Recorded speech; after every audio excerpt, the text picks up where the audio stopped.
We are now. All right. Good afternoon, everyone. I am Dr. Allison Mathews. I'm the Executive Director of the Gilead Compass Faith Coordinating Center at the School of Divinity at Wake Forest University. I'm so excited to have you all here. We have been working to, we've heard you in your request for a workshop on how to do grant writing. And so we are offering that to you all. We want to, ensure that you all are successful as you're not only submitting applications through our center, but also through other centers.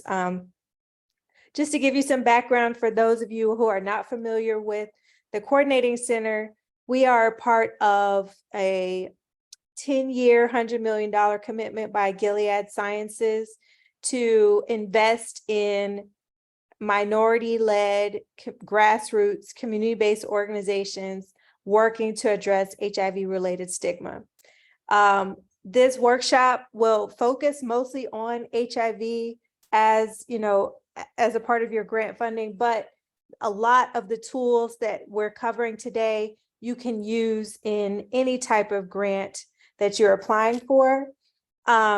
In addition to that, I want to, give you all some background on myself.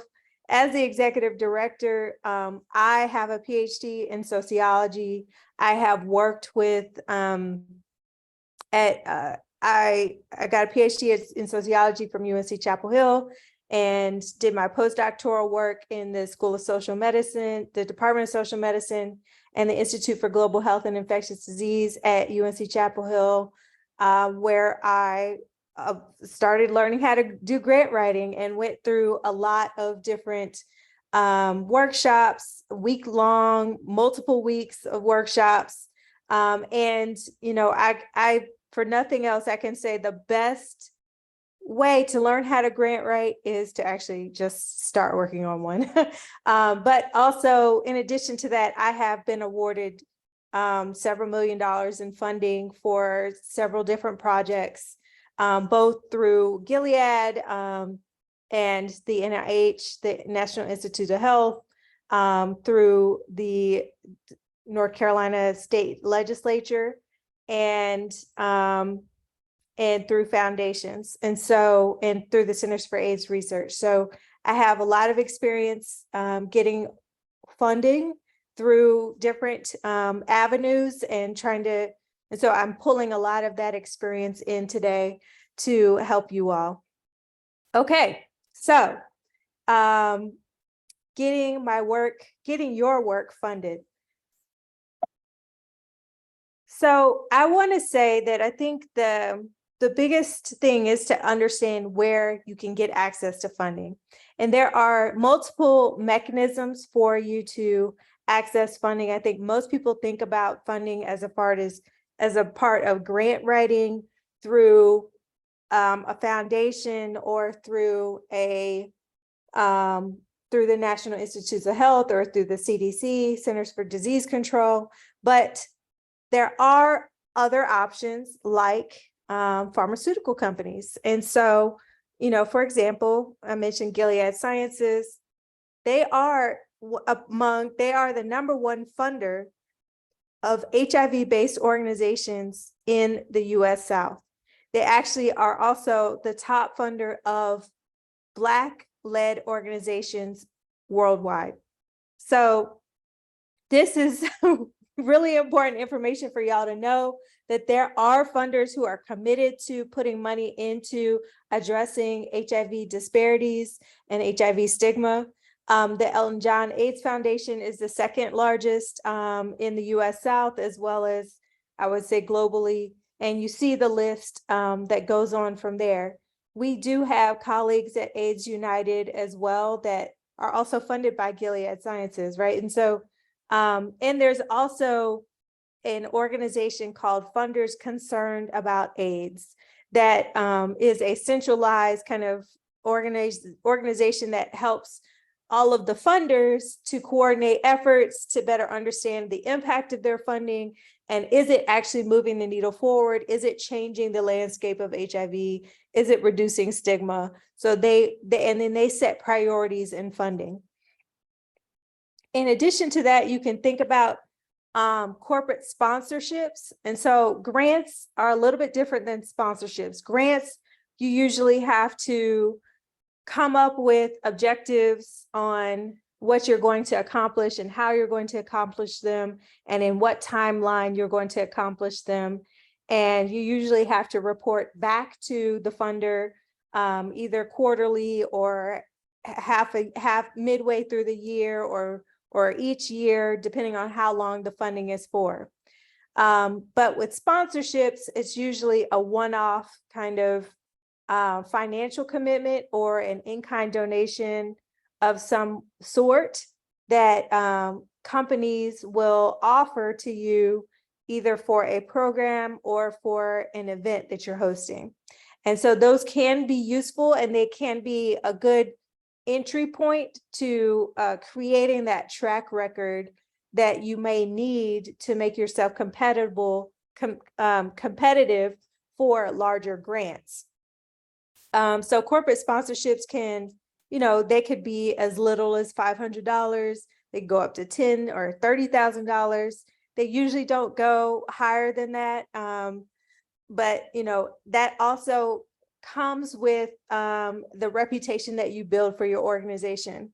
I think one good example is when I was working in my postdoctoral fellowship, I started a project called To Beat HIV, and we were focusing on raising an awareness about finding a cure for HIV and HIV cure clinical trials in Black communities in the South. And so I had a contact at Walgreens, and he was a local pharmacist who was over the specialty pharmacy at Walgreens. And so I met him, I think at some conference or an event or something, and we exchanged contact information, and I told him about the work that I was doing. And so he then said, well, let's stay in touch, because I think I could see some ways that we could collaborate, Walgreens and the work that you're doing. So we ended up collaborating on 2 events. One was a hip hop festival that that was the first kind of thing, was like a test. They wanted to put their pinky toe in to see how we would do, right? And so he said, okay, you're going to be at this hip hop festival. You're going to have a booth. We'll come and we'll set up right next to you, and we'll collaborate on that. So we started collaborating on that. And then he was like, this was great. We were able to reach an audience that we hadn't been able to reach before. We love how your energy and how organized you were. Let's do something else together. So then we went bigger and we hosted a block party for HIV Testing Day, National HIV Testing Day. We had musicians and vendors and food trucks and all of these things there. And we had over 200 people to attend that HIV Testing Day. It was one of the largest turnouts for an HIV Testing Day. And Walgreens was generous enough to donate all of their tents and their branding, so that we could say, and the space that we used the parking lot of the Walgreens. And so even though it wasn't a financial donation or sponsorship, it was a sponsorship in name. And so then that helped build that kind of track record for us to then apply for grants and saying, we've partnered with Walgreens. Walgreens has endorsed us. We put this amount of money, or we were able to fundraise to do this amount for this. And this was the impact of that event. We had 200 people who came.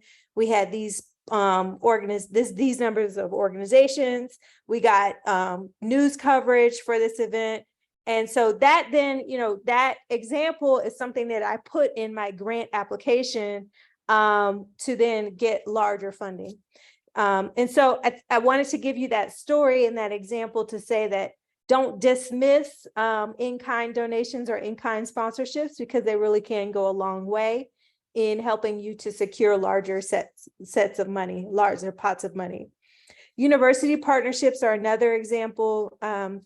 Like I mentioned, the Centers for AIDS Research, they have centers at multiple universities throughout the country. Here in North Carolina, we have Duke and UNC, who are only 15 minutes apart from each other, but they both have Centers for AIDS Research. And those centers they are primarily focused on funding research with their university professors, investigators at their universities. But those professors are also, constantly doing research on HIV, testing, and all of these things. So they get funding that then they are trying to partner with community-based organizations to get that work done. And so that could be a potential way for you to be written into a grant and to get some funding to support some of the work that you're doing.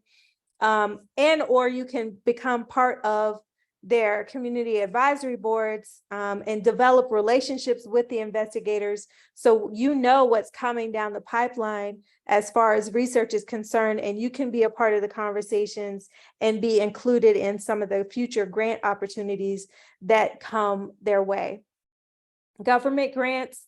During COVID-19, when I worked at the hospital at Wake Forest Baptist, they were giving out money for COVID-19. And so as an employee and as someone who was supervising the clinical trials for the hospital, I was able to secure a contract with the North Carolina government to establish a community health worker program that worked with churches. So we basically did trainings with multiple churches, people from, representatives from multiple churches who went through trainings to become community health workers, and then basically did a lot of working with community to do referrals to services that they needed. And so that's an example of a contract. It was actually a subcontract of a larger contract with a company that got the big contract with the government. So we didn't even end up applying for the contract directly from the state. What we ended up doing was getting the contract with the organization who got the bigger contract. So those are some examples. Of course, you all, I'm sure, are familiar with donations. And then I want you also to think about revenue as a part of your nonprofit plan or your faith-based organization plan. Just because you're a nonprofit does not mean that you cannot make money. It just means that whatever profit that you make from a consumer good or from your events or whatever the case may be, that you put that money back into the company. And so a lot of nonprofits are thinking, oh, all I can do is get donations or get grants. And that is not true. You can come up with some type of consumer product that then can generate revenue for you. One example, I think a good example comes from, I think it's from Elton John AIDS Foundation. They have the brand Red, the parentheses and then Red. They sell their t-shirts with that brand, and they sell cell phone, they sell tablets, books, notebooks, cell phone cases, t-shirts and outfits and stuff.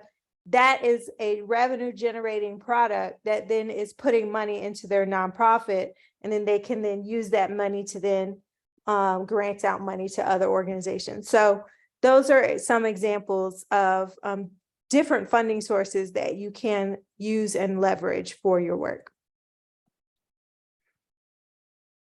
So when you're thinking about writing and preparing a grant, you really need to, there's a whole process before you even get to the point of starting the writing process.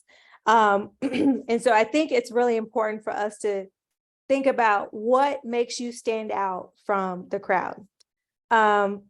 You need to think about not only what your passion is and your organization's passion, what the, the passion and the purpose of the organization, but also articulating the impact of your work.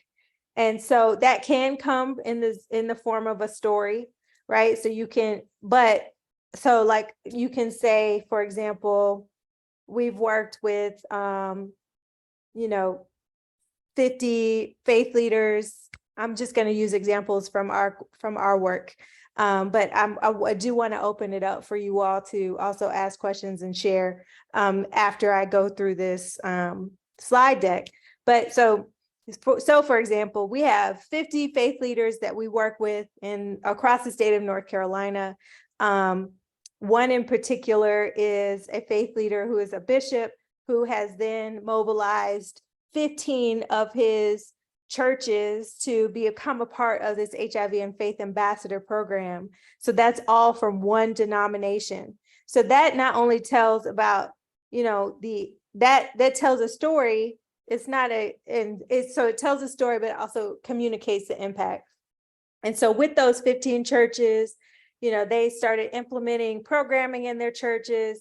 And one in particular, we had a woman who gave a testimonial in their church that said that they really appreciated the pastor bringing up this conversation about HIV, and they actually just learned that their nephew had been diagnosed and they didn't really know how to handle the situation, but now they feel affirmed in this safe faith space to talk to their nephew about their experience and be a support to them, right? And so that's a story and an impact, but the impact is really the numbers, especially for a grant, articulating the numbers is really important. So that's why it's important for you to also kind of start collecting data now on some of the work, or even if you've already done some of the events and things that you've already done, making sure that you're documenting and keeping it organized.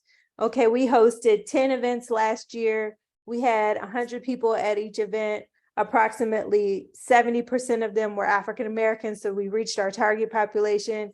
And we had probably 20 people living with HIV who came to the event, right? So like articulating the impact in numbers is really important for grants.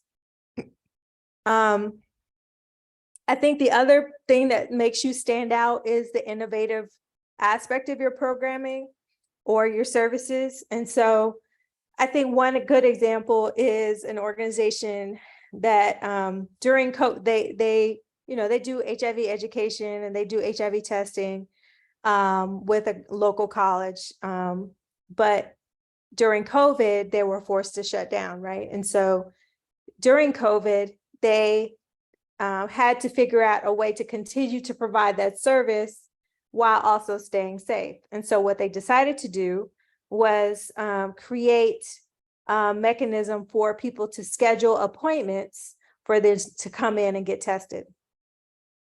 It ended up being wildly successful and to the extent that they actually got more people to come in and get tested during COVID than they had prior to. And part of it was the appeal of being able to schedule their time and have to avoid seeing other people when they were coming in to get tested. They wanted that privacy and that one-on-one kind of experience. And so, of course, it was something that they were forced to do because of COVID, but it ended up becoming an innovation for them in their programming. So what makes you stand out? What makes you,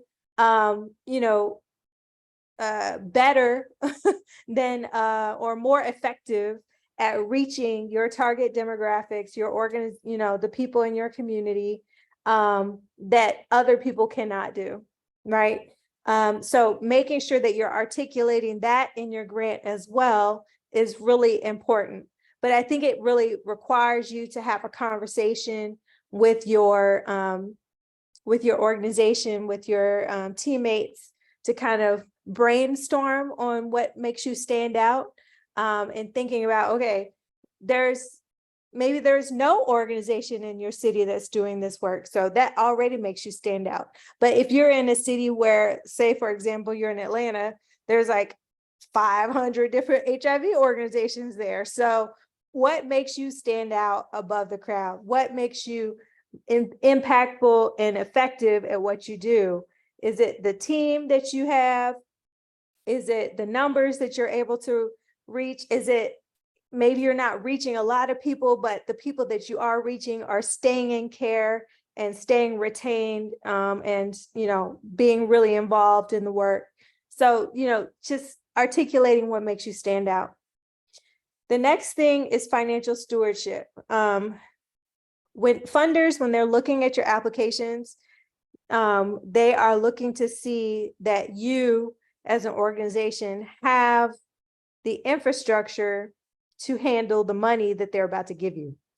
They do not want to give money to organizations that they don't think are going to use it, which has happened before, right? So I know of, examples of where you give an organization funding and then you never hear from them again.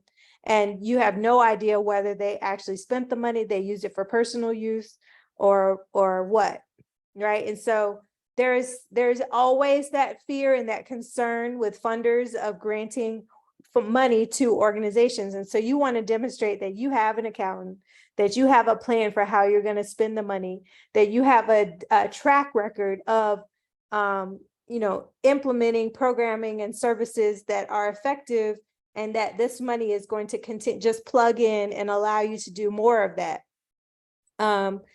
And if you don't have some of that infrastructure, like say you don't have an accountant, partnering with a larger organization as a fiscal sponsor is a good option, because that fiscal sponsor is usually an organization that does have that kind of infrastructure, that does have the accountants and the lawyers and the kind of additional team that can help you manage the money while you are building your organization.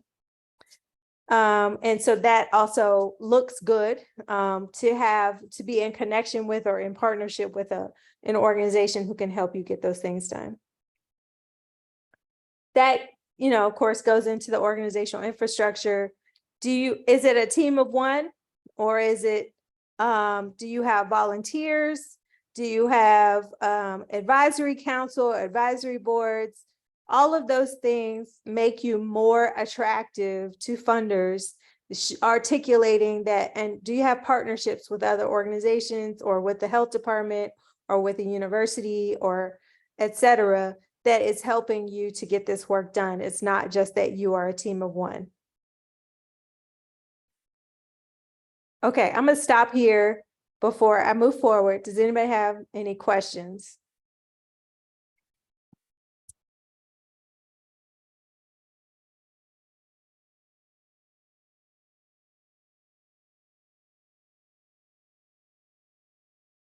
Hey, this is Kimberly. I'll come on camera.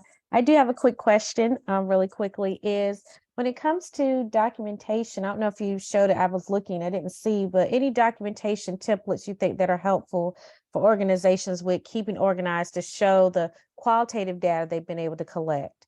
Like, is it surveys? Is it just keeping it with like Google Sheets, Google Docs, forms? What do you think are the best methods of us showing that to funders?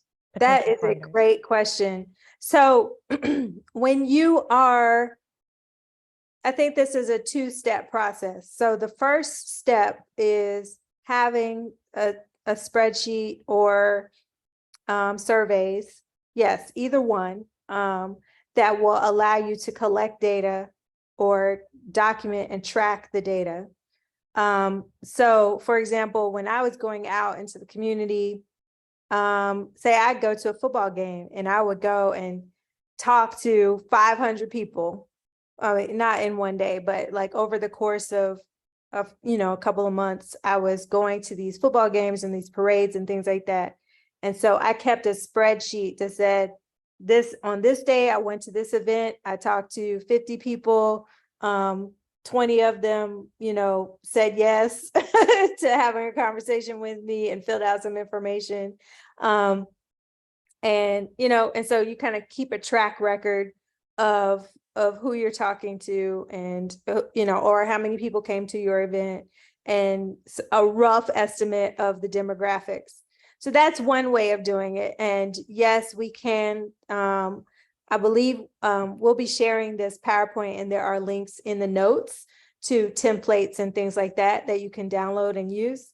In addition to that, say, for example, we are going to be sending you a survey after this workshop for you to evaluate our event or our training. And so being intentional about collecting data at your events is also very useful, because then it's creating that evidence base for the work that you're doing. And then so those are two ways to collect the data. And so we use Qualtrics, but there are other free ways that you can do surveys, like SurveyMonkey or Google Forms or things like that, where you can create a quick survey and ask people to fill it out at the event. It's much easier for you to get the data at the event rather than after the fact. So, or have a piece of paper. I mean, pen and paper works. I know it's old school, but it works very well to get people to fill out and get data. Then the next step is the applying for the grant part. So the applying for the grant part, which we're about to go into, is creating the narrative, is writing out how many events you went to, like in a summary form. Like, say we hosted 10 events, and last year we had 50 people per event. We reached 500 people in that year. Of those 500 people who attended our events, 70% of them said that they gained new knowledge about HIV from attending our events that they didn't have before, right? So that's your ability. All that work you did to collect that data and keep it organized, then you can put that in your grant in narrative form to make the case for the work that you've been doing. I have a question. Yes. And this is when you were talking about the money that you generated, like selling T-shirts and all that sort of stuff, would you put that kind of information in the grant? It depends on the funder. So it's really important for you to read through the request for proposal, the description of the grant that they are asking you, or that you're planning to apply for, to see what they're looking for and what type of organizations they want to fund. I would not say that in general, when you're applying for grants, I would not say that that is the most important information to put in a grant. I wouldn't. But if well, it not is, most important, just at all. I'm thinking no. Yeah, no, I would not. No. Okay. That's all I wanted. But there are grants that are for businesses where they want to see that you are generating revenue. And so if you are applying for a grant like that, where they want to invest in growing businesses, then yes, that would be important information to put in there. But in general, for HIV, for most HIV related grants, I would say no, I would not put that in there. But I was providing it as an example of ways that you can generate revenue for your organization. Oh, no, I understood that. I just want to know if we would ever generally put it in. But like you said, if they ask for that, and that's the kind of grant I'm applying for, then it would be relevant. Okay, thank you. Dr. Mathews, may I add? Yeah. The only place I could think that might be relevant is possibly in the sustainability plan. If you are talking about other sources of revenue that you may have to keep the program going, or that could contribute later.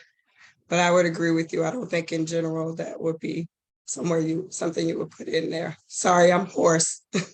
No problem. I hope you feel better, get your voice back. Yes, no, I think that's a good point. Putting it in your sustainability plan is not a bad idea, but I think even in sustainability plans, they are looking for you to talk about how this initial funding will then help you grow your organization or your program, and then you plan to apply for a larger amount of money. Or the sustainability plan also is looking to see that the program that they're funding is creating, like, is training your staff to do something that they can keep doing regardless of whether you are grant funded or not, right? So it's like they want to know that it's funding something that will keep going after the grant. And so that could be a part of it, is that revenue generation, as well as kind of investment in the team and the staff and the infrastructure of the organization. Okay, I'm moving forward because we don't have a lot of time, but I do want to, feel free to put questions in the chat as well. Okay, so these are some of and I'm talking in general right now, but these are some of the general items that you may need for a grant. So start with the key objectives. I think before you even, like I mentioned, before you even get to the point of writing a grant, you need to have several conversations with your team about, or with mentors if you're a organization of one. You need to have conversations about what you want to accomplish with your organization, and what your goals are, and what kind of activities will help you get those goals done, and who are the people who will help you get those things done. That is required before you then are ready to write the grant. So what are the 3 key outcomes of your programming that will address a specific need in your community or service area? So I like to, use SMART goals. I think other people use other kind of guide frameworks, but I think SMART goals are really effective. So SMART goals are specific, measurable, achievable, realistic, and time-bound. So this is an example of a sentence that is articulating a SMART goal.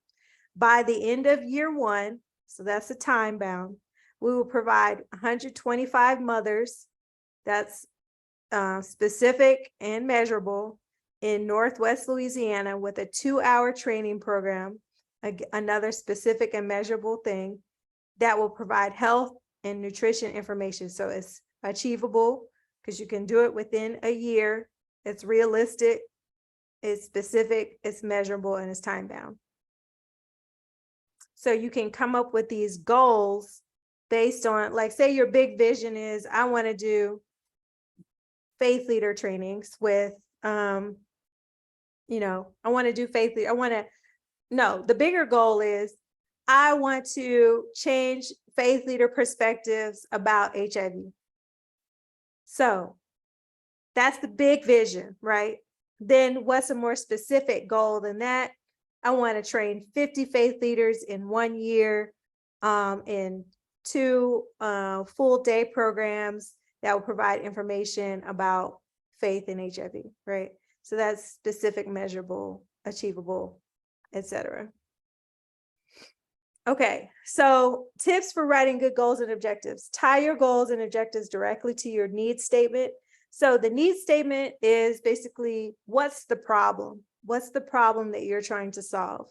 So the need that we know is that there's a lot of stigmatizing attitudes about HIV in faith communities. We know that faith leaders are at the forefront of, guiding faith communities and leading the kind of charge. And we know that faith communities, if faith leader says it, they go for it. They go with it. So we're tying our goals to this problem statement of stigma, of HIV stigma in faith communities, right? Include all relevant groups and individuals in your target population. So target population is basically, who are the people who are going to participate in your program? Or who are the people who are invested or have some kind of, who will have some impact on them. So that's, of course, faith leaders. It's people living with HIV. It's people who are not living with HIV, but who may be vulnerable to it. Maybe members of the congregation, Maybe it's health departments who you want to work with the faith leader. You know, maybe it's a housing organization or something else that is also, you know, tied to this topic that you would like to have be involved. So who are all of the relevant groups? Because your organization is obviously a relevant group. Always allow plenty of time to accomplish the objectives. So you don't want to like try to solve the world in 1 year. And so, you know, be realistic about what you can accomplish in the amount of time that the grant is asking you for. So, you know, our grants are usually for 1 year. So we usually are looking for, can you accomplish what you're proposing within 1 year? Is that realistic? Do you have the amount of people to help you get that accomplished in 1 year, right? Do you have the infrastructure, et cetera? Do you have the partnerships?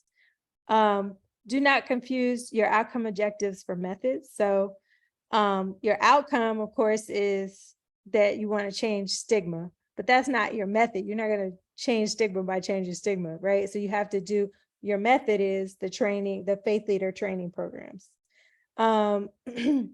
Figure out how you will measure the change projected in each objective. So I want to know, if we're doing faith leader trainings, we need to have surveys or some kind of feedback from them to understand how their attitudes about HIV are changing before and after the program.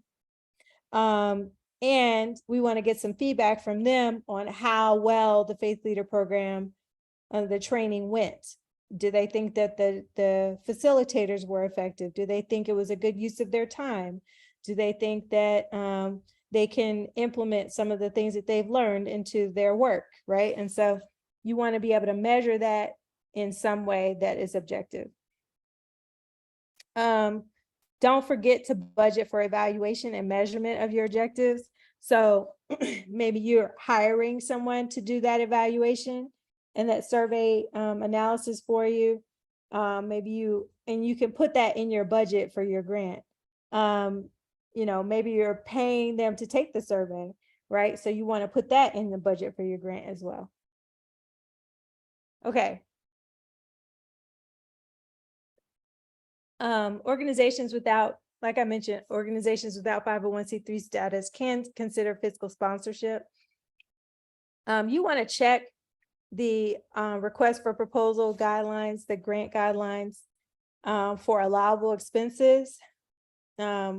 Usually you can put in your budget for travel, you know, to visit, like even if it's a local project, you still have to drive to the places. So put that in there to cover your mileage and your gas, things like that. Salary, usually grants don't want to pay for a full person's salary, but they will cover a portion of it, or they'll allow for a stipend for the person who is actually implementing the programming. I think a lot of nonprofits, they feel like you just got to do this work and you don't get paid for it. It's just like sacrifice. It's like, no, we're not doing that anymore. You need to pay yourself. So put in a certain amount of money in the grant to pay yourself for doing the work, because you are what makes the grant work. And if you are not being paid for it, then it's not going to be as successful. And so I think that also could be a red flag, right? If the people are not supporting themselves, because then we're concerned that you're going to be stretched too thin and you won't actually be able to get done what you're proposing.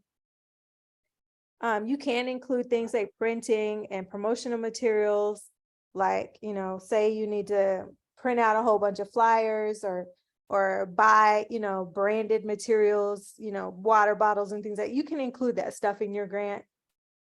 Cameras, computers, you know, other kind of equipment that you may need, a tablet or something like that. Venue rentals for events that you're doing, speaker stipends, or participant incentives, you know, and then marketing communications. I think a lot of people don't think about putting money in to do paid ads on social media or building out their website, or paying for graphic design, or paying for software that will help you do that, like Adobe, or paying for a subscription to Canva, or some people don't even have Microsoft Office Suite. So paying for that, right? Paying for the software that will help you get this work done. You can also pay, students, interns, and other staff for their time to ensure that the work is getting done. Indirect expenses like rent and utilities, usually, so indirect expenses, so you have direct expenses, which are all of those things that are listed here. Indirect expenses, you usually, so say the grant is for $100,000. Depending on the funding source, so I know with NIH, you can do, the grant is for $100,000, but your organization can charge 10 to 40% above that $100,000 that just goes to your organization to pay for rent and utilities. If it's a foundation like Gilead, they usually only allow 10%. Some funders don't allow you to charge indirect expenses at all. And so you just kind of have to look at the rules of the funder to see what they do and don't allow. Some funders want you to put rent and utilities in your direct expenses, so in that $100,000, rather than charging an additional $10,000 to cover that. So, but just to let you know that you can do that. And so there are a lot of, most funders will allow you to do something like that with the indirect expenses.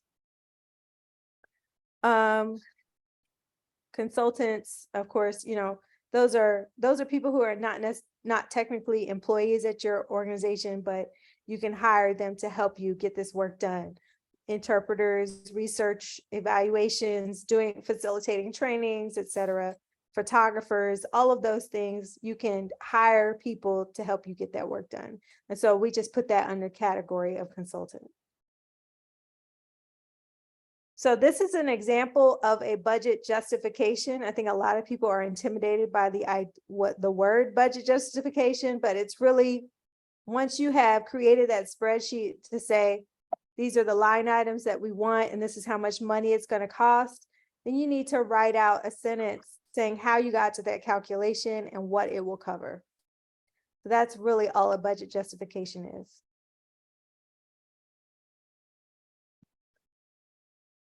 So in this PowerPoint, in the notes, there's a link to a budget template under this slide that you can download and you can use.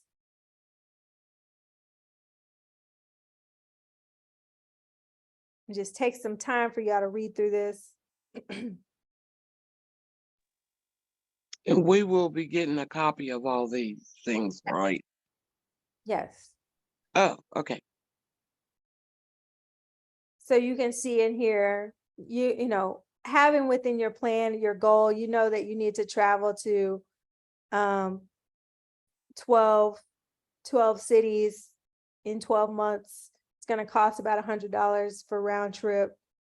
So, so you can kind of estimate what your costs will be based on the plans and the goals and the activities that you have planned for your grant. I usually don't do the budget until after I have written the grant, or at least come up with the goals, because then I can pull from the grant and actually pull wording from the grant to then create the budget and the budget justification. And then it also helps you kind of see, like, sometimes usually what I do is, if it's up for $100,000, I always ask for the full amount of $100,000. And so if even in my calculations, I don't get to $100,000, then I'll add in, like, so say this one has 4380, right? So this is some exact calculations, but say in this one, the equipment purchases, you got some flexibility in here. And so you need to get to that $100,000. You can add that 200 into this category to reach that $100,000. and it'll give you some flexibility because you don't have specific like $500 for a printer, etc. So you don't need to do that for this category. So you can add in a little bit there as buffer for your budget. Okay, so this is an example of a timeline. You know, this is, of course, is not a grant timeline, but these are usually, you know, you want to put in the time, you know, when are you going to do the things, do the activities in your grant? How long is it going to take? You know, and outlining, you do this after you've written your grant. You pull from your grant and say, okay, we said we were going to do this, this, and this. This is now in the timeline when it's going to get done. So it just really is very clear to your funder that you have a very concrete plan. One thing I want to say is that, of course, you want to stick to your timeline as much as possible, but they understand that this is a rough estimate, and they also know that, you know, as you're getting into the project, things will change. But it does give you a good framework for planning out. And so you can either add this as an attachment to your grant, or embed it in the document in like a PDF or whatever, and upload it to your grant. Because I think it really, really makes you stand out from other applicants to show that you have this plan already outlined. The other thing that I really think is important is for you to talk to the program officer. With the example of us as a funding coordinating center, I tend to be the program officer and the executive director, because we're a smaller organization. But with larger organizations like Gilead and Centers for AIDS Research, et cetera, they have people, or Z. Smith Reynolds Foundation, things like that.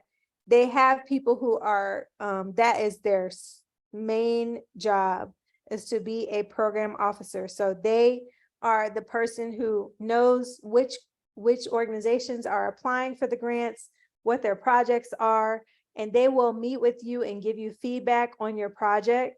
Before you meet with them, you want to make sure that you do homework on the organization and the grant opportunity. You want to have an idea of your project and the potential budget. They can give you general information about the grant opportunity, give you some guidance on the strengths and weaknesses of your proposed project. They won't like give you like really like, they won't go through and edit anything, and they won't tell you whether they're funded or not, but they are your advocate. They are the ones who, when they're in the grant review room, they're the ones who said, well, I met with this organization. I really got a good impression from them. This is all the things that they're doing. So they can be your advocate in the room as well when they're making decisions about grant funding. Okay, so these are some of the key elements of a grant proposal: the cover letter, title page, and abstract. So cover letter, I think I have examples of each one of these throughout.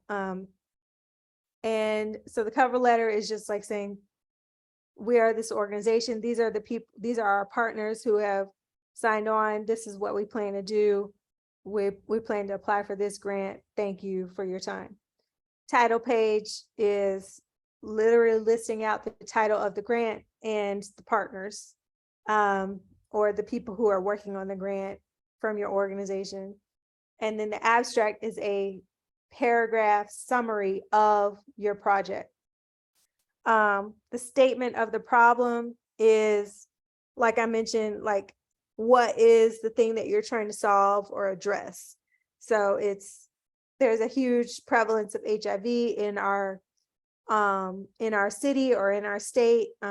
We are part of the one of the priority jurisdictions for ending the HIV epidemic plan, whatever the case may be. There's a disparity of Black men who have HIV in this city, and part of that is a stigma around faith in those communities. And so we are an organization that is working to address those problems, right? So that's your problem statement. The project description is your goals and objectives and the methods or activities that you're going to do to accomplish those goals. So it's really listing out the SMART goals in paragraph form. Then the evaluation plan is what I mentioned, like how you're going to collect the data to show that you are effective at doing the work that you're doing. So surveys, focus groups, interviews, we're going to collect data from social media, whatever the case may be. You want to write out when you're doing it, how you're going to measure it, and your plan for analyzing that data. And maybe say we're hiring an evaluator, or you can even get the evaluator to write that plan for you if you've gotten them already on board to help you with the project. I showed you the example of the budget and the budget justification. And then the applicant qualifications is where you're making the case that you are a new organization, or you've been an organization that's been in existence for several years. You have worked with and done and implemented and successfully completed these projects before. You've been funded by previous organizations, or you've had sponsorships with Walgreens and you hosted this event and 200 people came to this event. You have established a kind of a rapport and a trust in the community. So that's what your qualifications are. You have leaders who have doctorates or master's degrees or licensed in social work or whatever the case may be. These are my qualifications on why I am the best person to do this work. And then the other element of it is the future funding plans or your plans for sustainability. We've kind of talked about that already.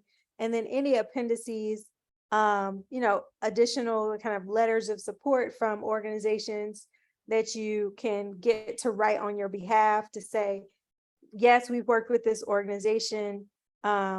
We have committed to, if they are funded, we have committed to doing XYZ in partnership with them to help accomplish the goals of the grant. So that's usually what a letter of support includes in it. And it has their letterhead and it has the person sign it. And you can include that in a PDF to add to your application. That usually makes your application very strong as well. So once you get access to this to this PowerPoint, you can click on this. It has an example of a grant proposal template, and I'm about to open it right now so you can see.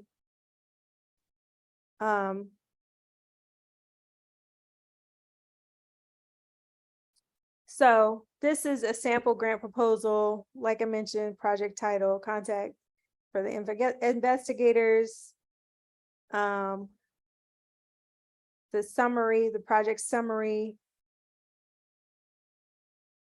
and then a full description of the project. So it talks about the goals, the methods, expected outcomes, how it's innovative, whether within your department or your school or at a national or global level. So you it gives you examples of wording.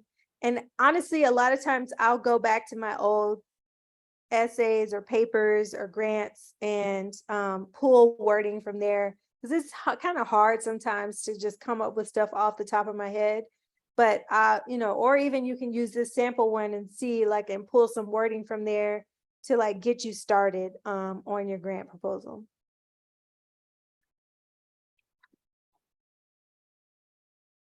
And so this gives you a good idea, a sample of a grant proposal and some of the different elements and how you can write them.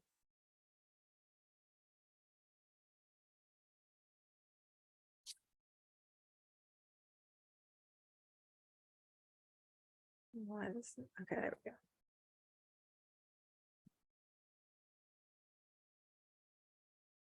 Okay, so this is these are some of the elements that you want to include in your cover letter. It usually is limited to 1 page.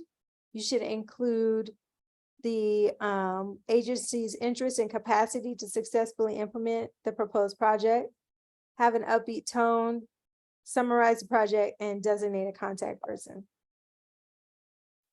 The title page, it typically has the project title, the name of the agency or the organization submitting the grant, your address, the name of the funder, the project dates, and the total amount requested. So that's just like quick summary. And again, not all grant applications require all of these things, but this is just typically, you know, these are some of the things that you would want to consider as you're preparing grants.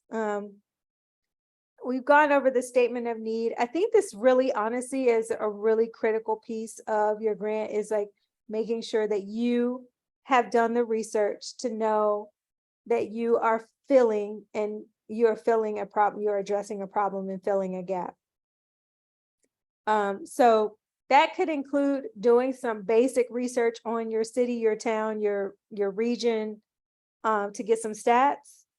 It could also include doing some literature review. If you have access to journal articles, you know, that may be something that you want to do, or doing some kind of preliminary focus groups or conversations with people in your community to see, like, this is what the people in our community say they need. We have met with 50 people, 50 representatives of organizations, and these are the problems, and this is how we're working to address those problems, right? And then, so describe the cause of the problem and the circumstances creating the need, identify approaches or solutions attempted to date, and then also how, but then also what's missing from those solutions. So maybe it's that most of the approaches to addressing faith-based HIV stigma are only working with one church or only with Christian organizations. And so there's a need for us to create a network of faith leaders that are working together and collaborating with each other, and to create that network rather than it just being one, you know, one-off kind of work with one church. That's filling a gap and making it innovative. Activities. Okay, so these are the methods. So these are the activities and other details that you might want to include. Will you be using a pamphlet or developing a pamphlet or an advisory board or a special committee or working with consultants? Will you be translating the information? Will you print, copy, and market? So this is all focused on a pamphlet, but you know, it's the idea of whatever that thing is that you're going to be doing. You want to answer some of these questions on how you're going to get it done.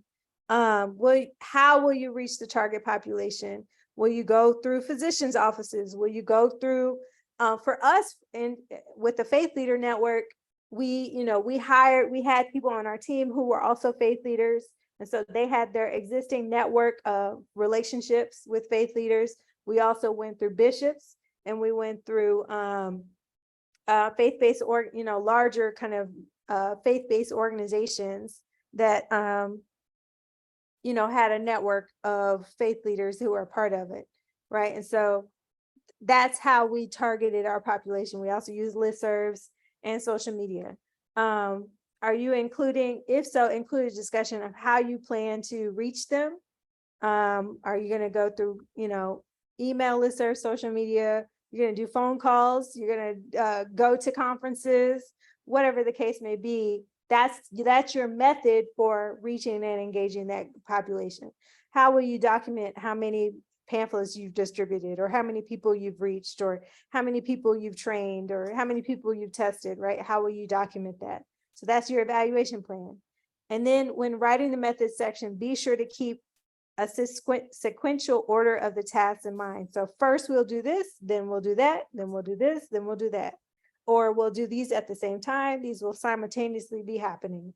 Make sure that the activities are cohesive, so reviewers see that you know how all the pieces work together. And a flow chart is usually helpful. So you could say, like, okay, I wrote all this stuff out, but it still could be confusing. So I created a diagram to show you this is happening, and this is happening, and these things are happening simultaneously, and these things work together, right? So like creating a little diagram can be helpful in your grants so that the reader is able to see it and say like, oh, this makes sense. It's very organized. I see how all the pieces fit together. Or a timeline. The timeline is also a good visual for people. Or say you're building a website or proposing to build a website or a video or something, having a picture of the video or a link to the video or a picture of the website or a screenshot is also something that you could consider including in your grant application.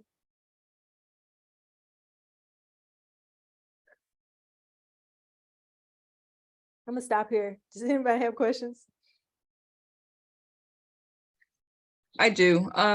This is Elaine. Can you have too many attachments and pictures and video and examples? That's a good question. Where do I stop? Yeah. Yeah, I think I would limit it to maybe like 3 pictures tops. And if you're using pictures, it's got to be picture. I wouldn't just include a picture of a community event or something. Like I would do something like a diagram that explains in an easier way for them to understand your proposal. Or a table that showcases like these are the workshops that we're going to do. This is the timeline, right? So yeah, I would limit it to maybe 3. I would also, with your letters of support, you could have, I think, as many letters of support as you want, but usually what I would suggest is to combine them into one PDF and just upload one PDF with all the letters of support in them. So that's a way to kind of consolidate your information. Would a link maybe to Yeah, a link to videos Yeah. to photos? Okay, links to videos would be helpful. Yeah. thank you. Esther? Hi, Dr. Mathews. I had a question I had put in the chat. Because we have a lot of volunteers, where would you place for the volunteers to receive continuing professional development, like continuing learning about different skills, pertaining to their outreach in the community and to continue to discuss topics around HIV? Yeah, so I would include that as one of your goals. We're going to be doing some programming. We also have a goal of increasing the capacity of our volunteer team to do this work and create a sustainable volunteer team. And so then you can put in there, we're going to pay some trainers to facilitate XYZ for our volunteer team. Thank you. I have another question. How soon will it be that we'll be able to get the templates and all that sort of stuff from this training? Sure. We are recording it and hopefully we'll upload the recording by next week and we can send out the PowerPoint. I think honestly, we could send it out this week, even without the recording. So it shouldn't be too long. And I also saw a question about what's a good percentage of funding to pay yourself. I would say the maximum percentage would be about 40% of your current salary. That's usually that's the standard for National Institute of Health. So I generally say that that's a good standard to go by. You could go 40% or lower. So you could do, and so it just depends. So say you get paid $100,000, you put $40,000 in your budget for your grant.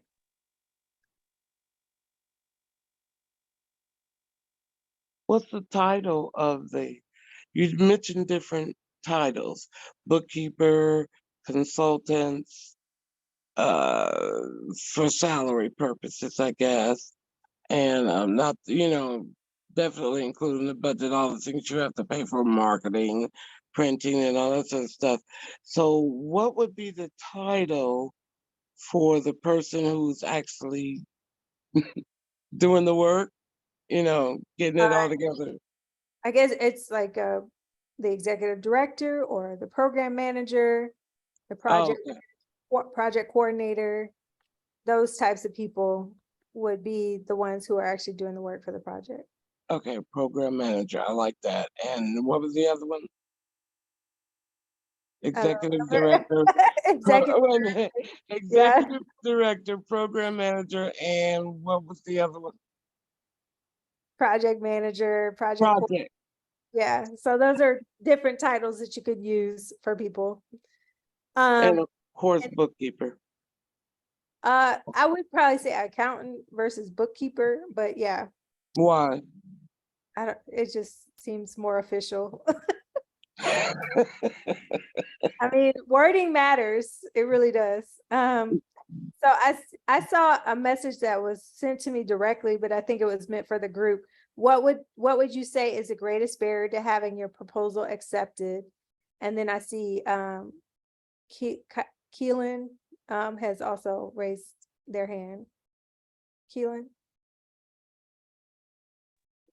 Hello, Kylan here. My question would be, what would be your for your expertise? A lot of grants are moving to not really accepting these full proposals and like having like the boxes where you can put in so many characters. And so what would be your expertise about narrating your, your information? Because a lot of people there just aren't giving you the opportunity to present like this full packet. I'm new to grant writing. So, but that's one of the things that I've been running into. Like I'm trying to create this full outline, but they're only giving me like this little, nope, just put it right here in this box. You got 500 characters. That's it. I know, and I really hate those applications, I have to be honest. But I usually, if they have created those kind of parameters, I will usually work on it in a Word document separately so I can keep up with the word count. And then copy and paste it in. So if it's something that's like really, really short, sometimes I will try to find another place to include that information in a place where they don't have a word count limit. So for example, I'm actually working on a grant right now. And I don't have space in the grant proposal to include all the people who are going to be working on the project with me to get it done. So instead of putting it in the actual like method section of the grant, I put it in the budget justification. So in the budget, they don't have a word count in the budget justification. So I can say, I'm going to have myself, these other collaborators, I'm going to have a graduate student, I'm going to have an accountant, I'm going to have XYZ people. This is what they're going to do, right? So that gives you some room to include it in there without it being counted towards your word count. So those are kind of creative ways to think about that. And also you can think about putting it in a table. That's usually my solution for a lot of stuff, is they don't have word counts for tables. And so, if I need to put a lot of information or like some really descriptive stuff, I can put it in a table. But also really kind of think about, what do you need that, like, is it really essential? So if you're going to put it in a table, it's got to support and like help expand on the understanding of what you're doing. Otherwise, it's kind of like, think about it. You want to get somebody who is not working on your project to read it and give you feedback on like, do they feel like this was necessary for them to fully understand what you're doing or not? Because that'll give you a good idea of what the reviewer will be experiencing when they're reviewing your grant as well. And then I think that the greatest barrier proposal getting accepted is difficult, because you can be the best organization, have the strongest grant, and you still not get funded. So I think some of it is, when you're writing your grant, you want to like articulate all the things that I mentioned, making sure that you're following all of the instructions in the request for proposals, that you're answering the call that they're actually asking for and not trying to stretch it and make yourself fit. A lot of times people will be like, well, I do this environmentalism work and I want to apply for an HIV grant. We got a proposal like that.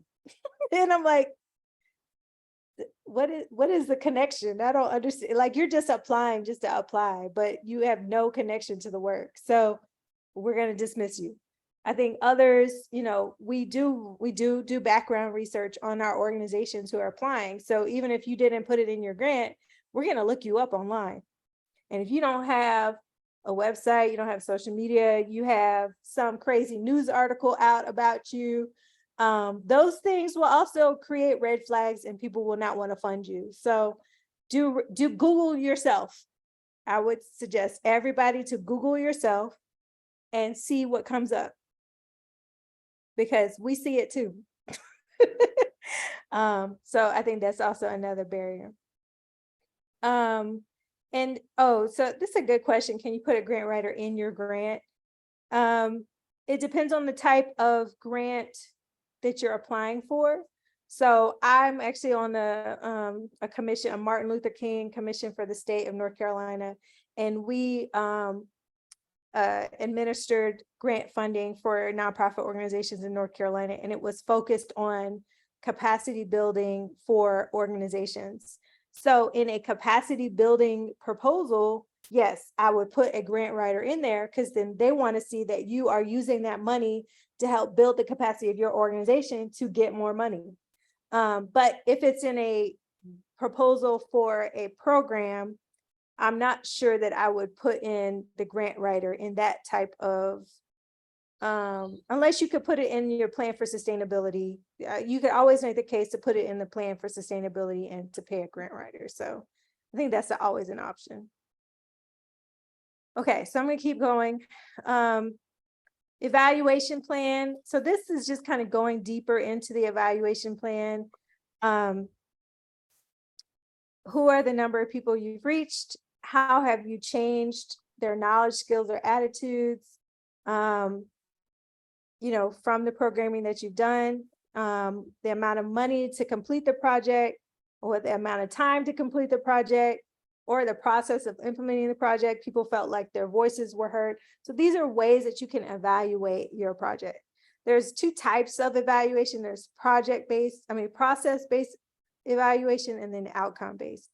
So when you're evaluating the process, it's usually like it's about consensus building, and about how did you develop the project, and how did you build relationships with partners, and how do they feel like their voices are heard, or how did you so it's that process of how did you get things done, and evaluating how well it was done, how well you incorporated feedback from your community members and things like that.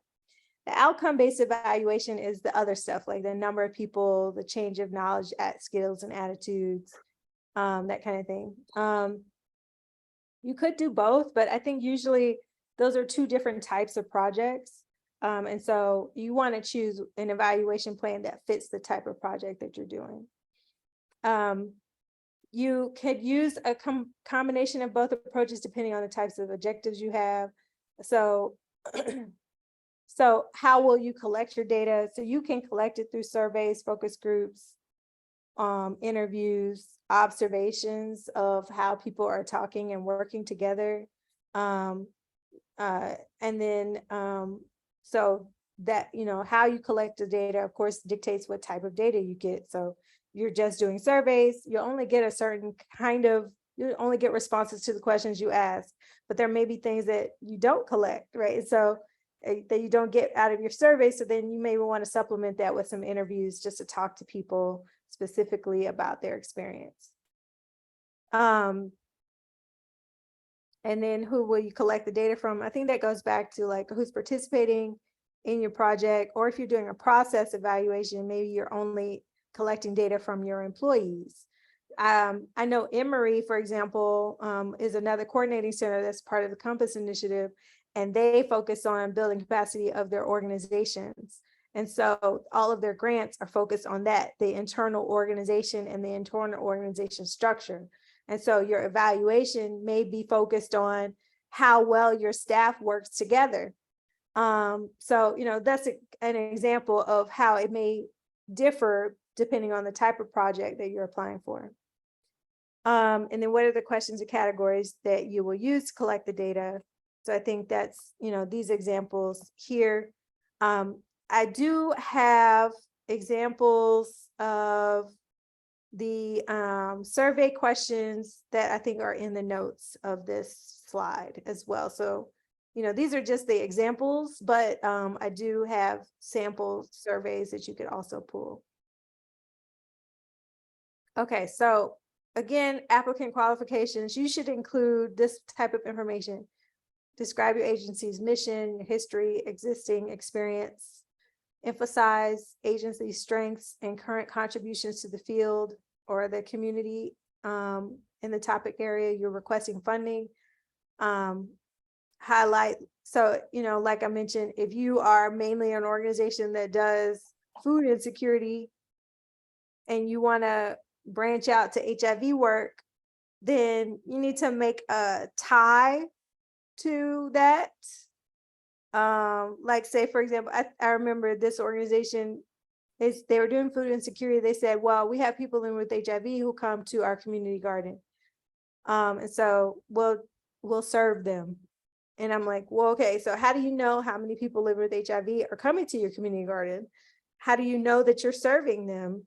Are you going to be doing some intentional programming about HIV and food insecurity? Like, what is the connection? You have to articulate the strengths of your current, what you've done and the impact that you've done, but also how does that tie into what you're actually applying for?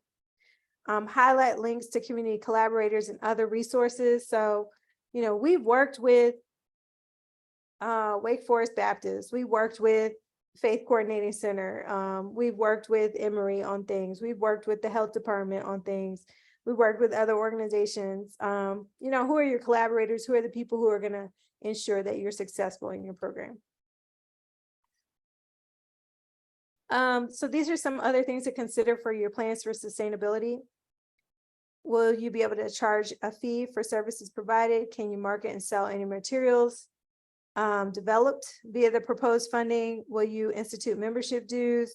Can you develop new grants or contracts for funding? So, or I think some other questions are, we started with 50 and then as this is a pilot, but we plan to expand to 3 other states to do faith leader trainings in 3 other states that we also have connection to, right? And so that's kind of also a plan for sustainability and growth.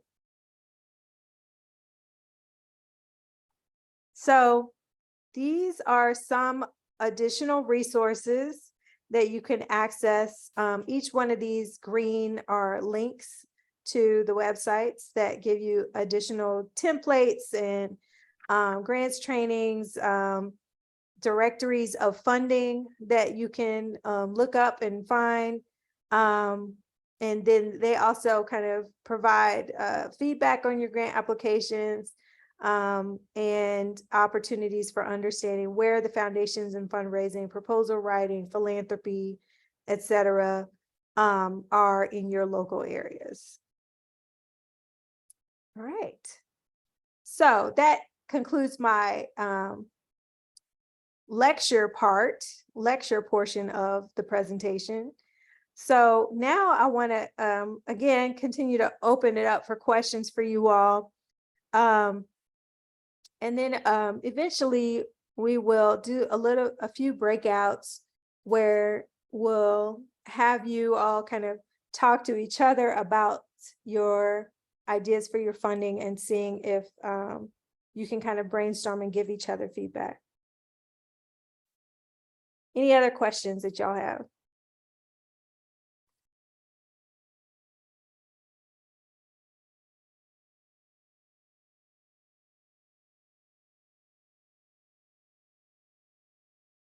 Okay, so what would be my biggest suggestion for those of you who are literally starting this process today.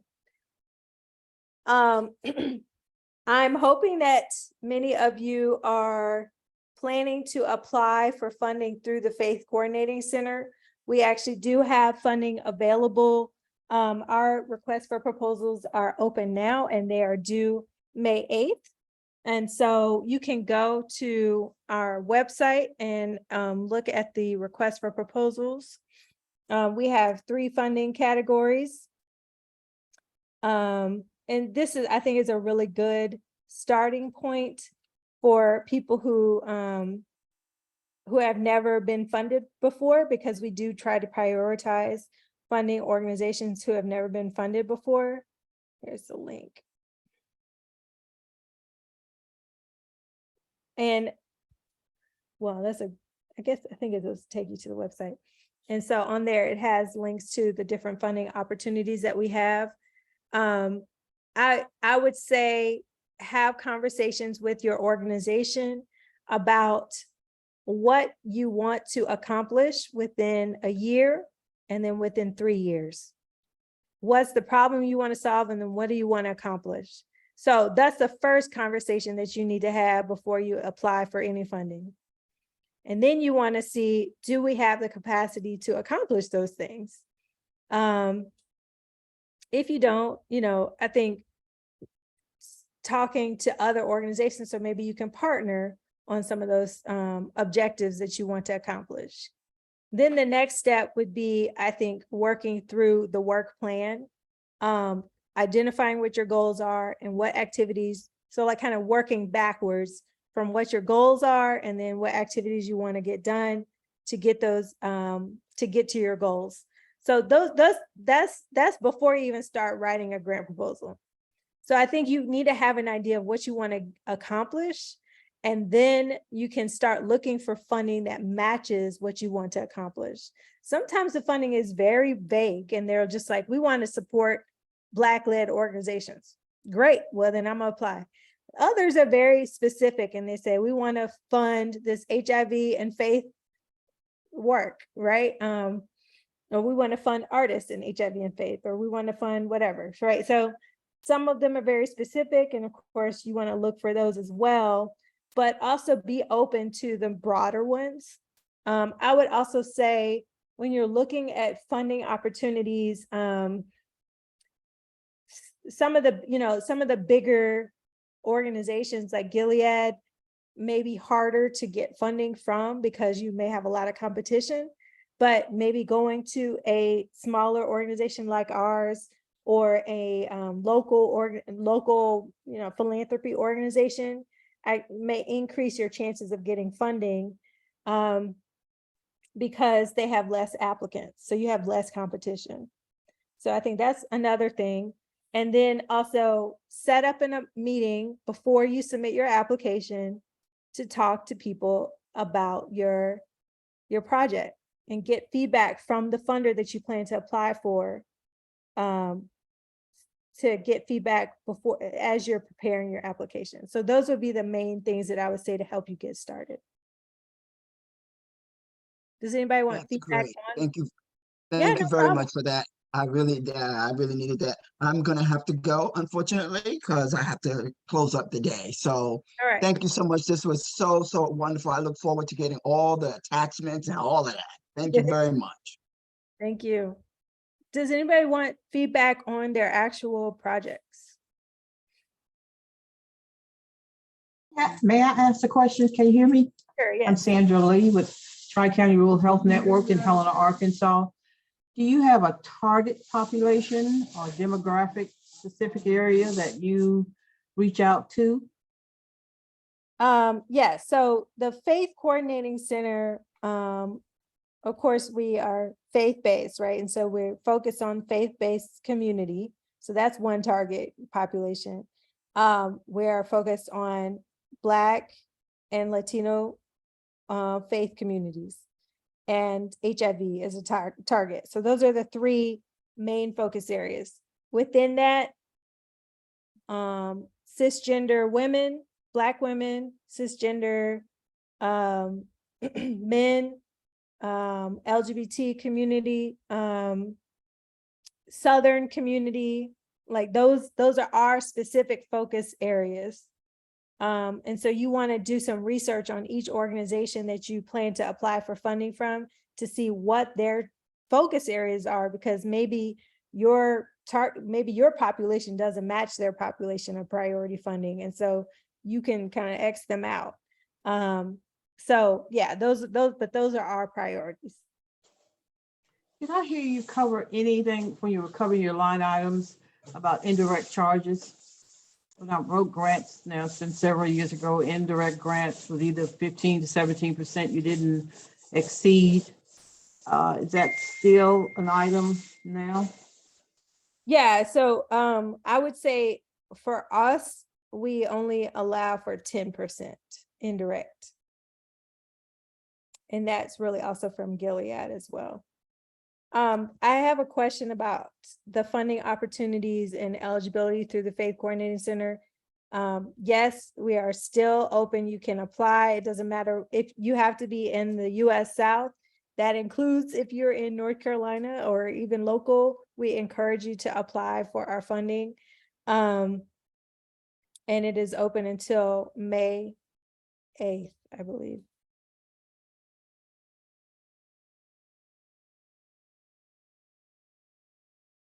One more and I'll stop. Do you have a set amount? Some grantees do say not to exceed 125,000, not to Yeah, exceed. so our funding categories are 25,000 for the artists and learning it together cohort, $25,000 for the artists, $40,000 for the artists in residence. We have a faith action grant that's 25,000 up to $50,000. And then we have an organizational resiliency grant that is $100,000. So if you want to learn specifics about those grant opportunities, we have already facilitated some webinars about those grant opportunities that go into all the details. And so we can actually, that link that I shared in the chat will take you to the grant opportunities, and it will also take you to the recordings of the webinars for those. Thank you. You said, I came in a little bit late. We did have an event today, but you said a lot about the direct costs, indirect costs, and things that you could cover with the grant. A lot of times we may have like state funding and they don't cover things like if we want to have an event and have like food or be able to provide that. Are those some of the things that you have stipulations on, that how you spend the money on that? With our funding, you can use it for food. Okay. Yeah, so it's a bit like, that's what I'm saying. Like you need to look at the different the funders and see what their stipulations are. So government, usually you cannot pay for food, and it's really it's rooted in the idea of not encouraging corruption. It's anti-corruption, and so they take away, they don't allow you to pay for food, but with our grants you can pay for food. Okay.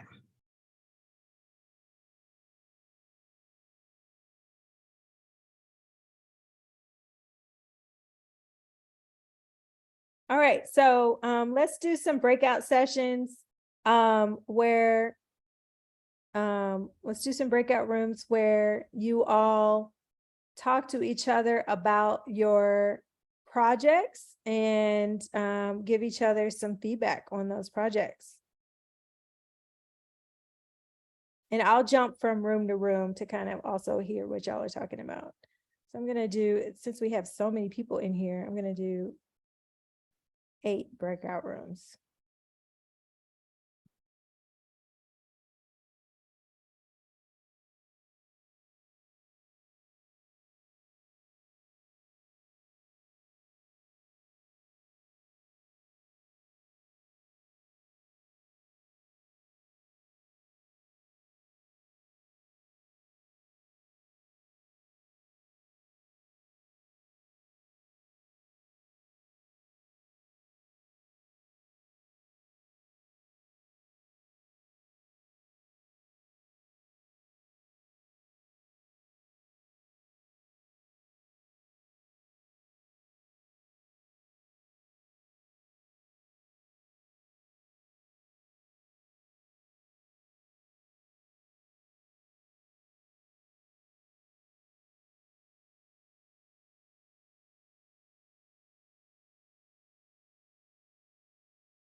All right, we probably lost a lot of people through those breakout rooms, but just want to leave it open.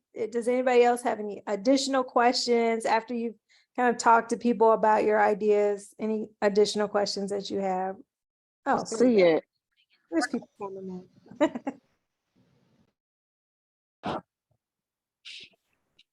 Okay, I wanted to leave it open to see if there were any additional questions or feedback after you've been able to kind of brainstorm with your groups.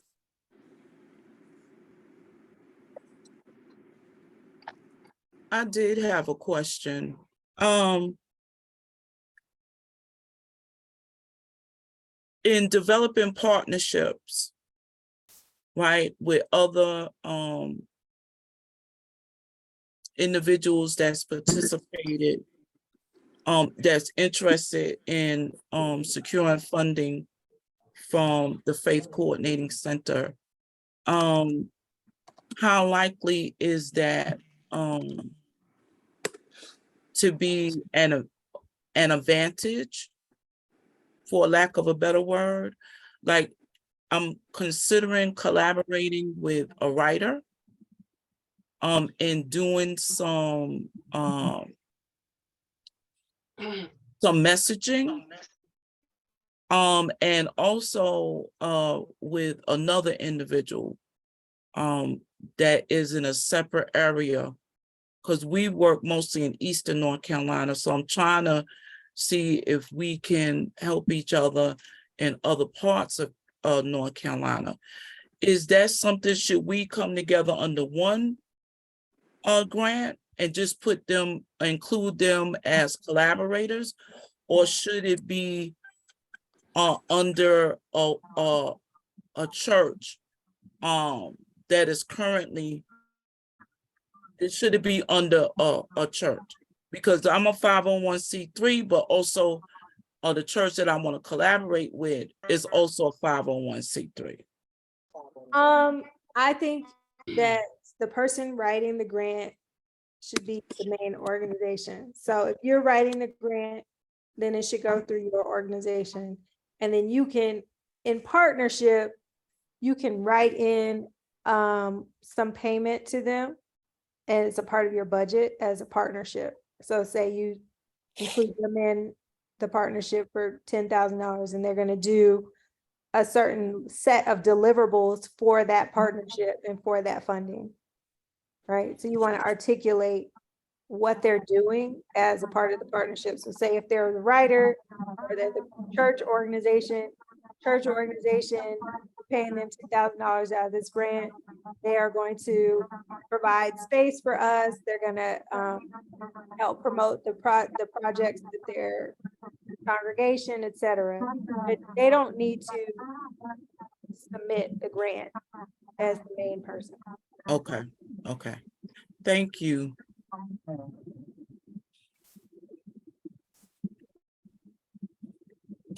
Hey, Dr. Mathews, really quickly, what is the key thing that you would say you're looking for if someone's going to go with the fiscal sponsor? I don't think it really matters, honestly. I think just go with the organization. I think what really matters is your relationship with the fiscal sponsor. So some fiscal sponsors, most of them will charge you. They'll take a percentage of the grant. But that percentage is paying their staff to manage your grant, to manage the budget and to manage the payments and all the receipts and all of that stuff. Sometimes fiscal sponsors will also offer you additional opportunities for additional grants or additional opportunities to fundraise, or they'll offer you mentorship. So, think about the relationship that you have with the fiscal sponsor. As far as us, when we're looking at a grant proposal, all we need to see is check off they have a fiscal sponsor. You got the letter from them, cool. That's all that we really care about.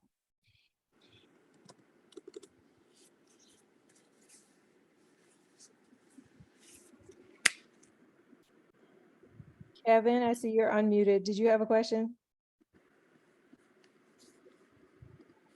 Oh, no, I'm fine. Thank you. All right. Well, I put the email to compass@wfu.edu. That goes to me as well as to Demi and Marcus, who are also on this call and work at the Faith Coordinating Center. Please complete the evaluation.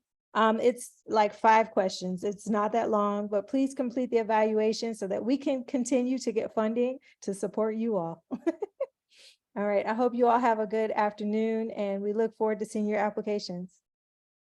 Thank you, Dr. Mathews. As always, awesome, awesome, awesome. Thank you. Thank you, Allison. Thank you. Thank you so much. This was very you. Thank you so informative. much. Thank you for helping us. Thank you very much. You're welcome. Thank you. Thank you. Thank you. Good to see you, Allison. Good to see you.